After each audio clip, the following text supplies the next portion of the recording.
Well, I just got back from Fort Smith. Had my buddy John Hickman, who owns and operates Dyno Performance, do the exhaust on the 062, and man, did he do a bang up job for us. Let's see here.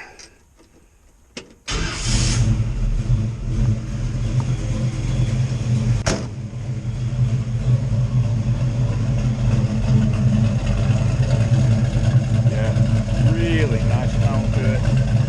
The Black Widow Venom 250. Man, he run these things right through one of the rear cross members.